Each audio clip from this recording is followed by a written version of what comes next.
Assalamualaikum warahmatullahi wabarakatuh.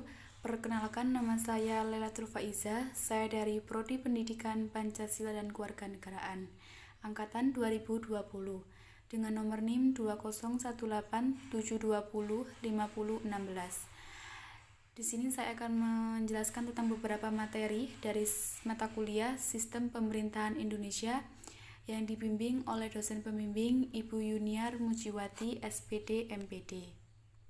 Baik, di sini saya akan menjelaskan tentang beberapa materi, yaitu yang pertama tentang asal nama dan bangsa Indonesia, yang kedua penduduk Indonesia purba, yang ketiga migrasi dan kebudayaan dari utara, dan yang empat terakhir pengaruh kebudayaan pada awal sejarah.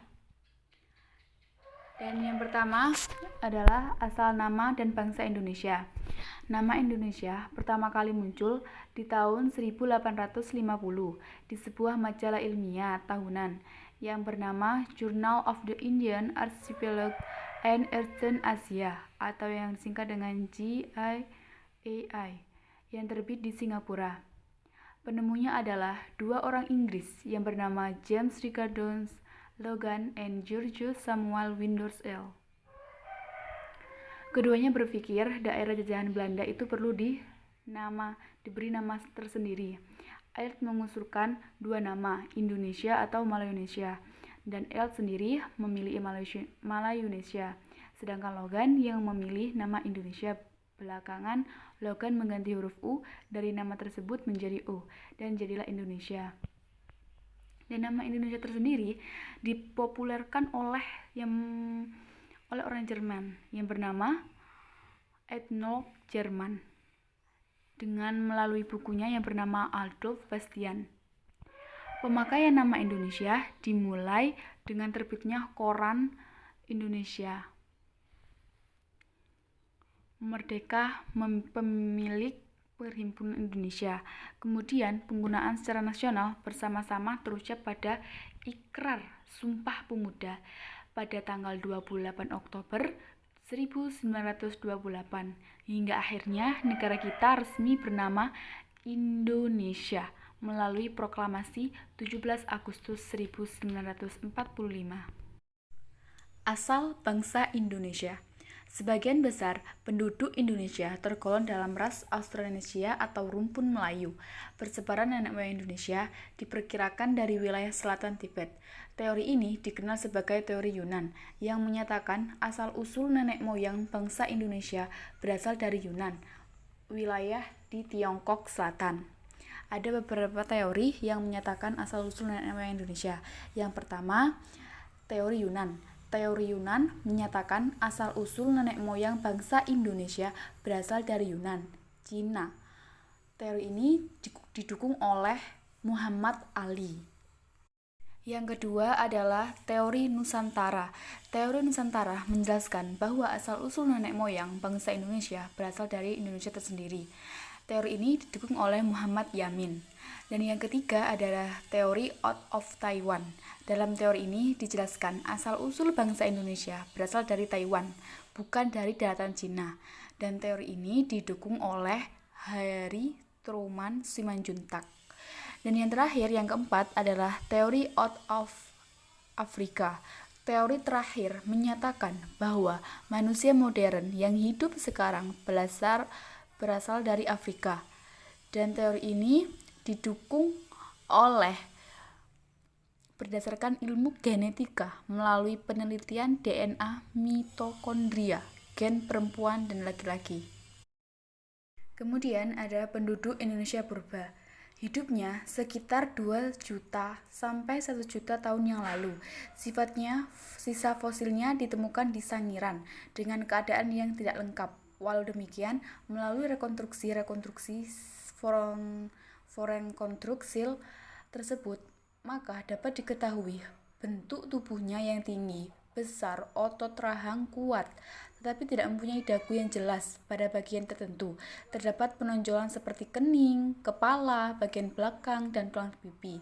Selain Meganthropus paleojavanicus, terdapat pula makhluk yang sejaman dengan ciri-ciri mendekati manusia, yaitu Pithecanthropus mojocertensis, bentuk keadaannya hampir sama dengan Meganthropus, tetapi ukurannya lebih kecil. Melalui konstruksi fosil maka dapat diketahui keadaan tubuhnya seperti rahang dan geragamnya besar, menandakan bahwa Pithecanthropus mojocertensis memakan segala macam makanan, sedangkan kepalanya tidak banyak memiliki tonjolan. Dan Pithecanthropus robustus adalah makhluk selanjutnya yang berbeda dengan Meganthropus pelagianfannicus dan Pithecanthropus mojocertensis, tetapi mendekati pada jenis Pithecanthropus erectus. Hanya saja keadaan tubuhnya lebih besar dan lebih kuat, begitu pula masa hidupnya lebih tua. Selanjutnya adalah migrasi dan kebudayaan dari utara. Migrasi dan kebudayaan dari utara, permulaan dari adanya Homo sapiens secara jelas tersebar di Kepulauan Indonesia, berada pada kala Holocene atau berada pada awal kebudayaan Mesolitikum. Berdasarkan sisa-sisa peninggalnya sehingga dapat diketahui mata pencaharian mereka, terutama berburu dan menangkap ikan, dan diantaranya telah memiliki tempat tinggal yang relatif menetap serta mulai bertani secara sederhana. Gelombang migrasi dari utara terdapat yang mengambil rute lain, berasal dari daratan Asia bagian tenggara, masuk ke Indonesia dengan arah barat. Mereka mempunyai ciri fisik sama seperti masyarakat Proto-Austronesia yang banyak menunjukkan persamaan dengan ras Mongoloid. Adapun bahasa yang digunakan merupakan perkembangan dari bahasa Proto-Austronesia yang disebut dengan bahasa Austronesia. Mereka ini sudah mengenal budaya bertani, pengolahan tanah dan tumbuhan yang ditanamnya, sama seperti dilakukan masyarakat Proto-Austronesia. Budaya kota berkembang dengan meluasnya sistem pemerintahan yang diperkirakan awal abad pertama Masehi, dan kota-kota ini umumnya berkembang di tepi sungai. Ada 32 rute penyebaran masyarakat. Pemangku kebudayaan Virkendeel dimulai dari lembah-lembah sungai di Cina Selatan dengan menyusuri sungai-sungai besar sehingga sampai ke Semenanjung Malaka, kemudian ke Sumatera, Jawa, dan pulau-pulau lain di Indonesia bagian barat. Penyebaran berlanjut terus ke Kalimantan, dan ada yang dari Jawa ke Nusa Tenggara, Sulawesi, hingga ke Filipina. Penyebaran masyarakat Austronesia dengan kebudayaan kapak perseginya berlangsung sekitar 2500 sebelum Masehi. Sedangkan masyarakat pemangku kebudayaan kapak lonjong dikenal dengan sebutan Proto-Austronesia. Penyebaran berlangsung sekitar 3000 tahun sebelum Masehi. Pengaruh kebudayaan Hindu di Indonesia mulai muncul di abad ketiga atau keempat Masehi, yang kemudian disusul dengan pengaruh kebudayaan Buddha. Adanya pengaruh dari penyebaran kedua agama tersebut, maka berkembang kepandaian menulis, sehingga di sini akhir zaman prasejarah dan dimulai zaman sejarah histori. Selanjutnya adalah pengaruh beberapa kebudayaan pada awal sejarah. Prasasti Kutai dari Raja Mulawarman di Kalimantan Timur juga menggunakan huruf Pallawa. Kedua prasasti tersebut diperkirakan dibuat pada abad keempat Masehi. Apabila dilihat dari tulisannya, maka lingkungan kedua kerajaan tersebut adalah kerajaan asli Indonesia. Masuknya agama Hindu ke Indonesia setelah timbulnya perdagangan antara kerajaan-kerajaan yang masih kecil dengan kerajaan yang ada di India.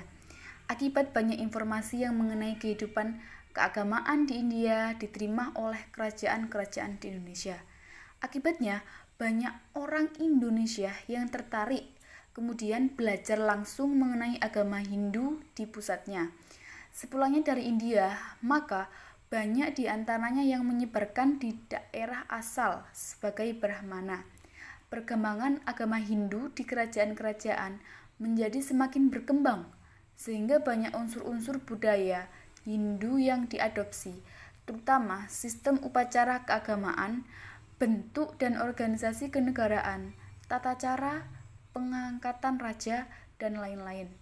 Pengaruh Hindu yang paling menonjol jelas sekali pada lapisan masyarakat keraton Hindu kuno di Pulau Jawa, yaitu nampak pada konsep susunan kenegaraan yang hierarkis dengan berbagai bagian meliputi 4-8 tingkatan yang tersusun secara piramidal simetris, di mana raja berada di puncaknya sebagai keturunan dewa, sehingga raja memiliki sifat yang keramat sebagai pusat alam semesta.